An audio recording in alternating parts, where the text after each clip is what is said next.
Congratulations, your loan is officially clear to close. So the next step in the process is we will be moving your loan from the underwriting department to the closing department.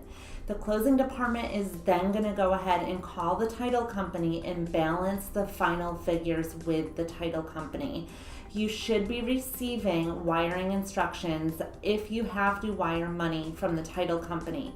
Please make sure that when you go to the bank, you call the title company just to verify the wiring instructions. There is a lot of wire fraud out there, so you'll want to make sure that the wiring instructions that you received via email are correct. The other thing is that it does take a little bit of time for the bank and the title company to get your final figures.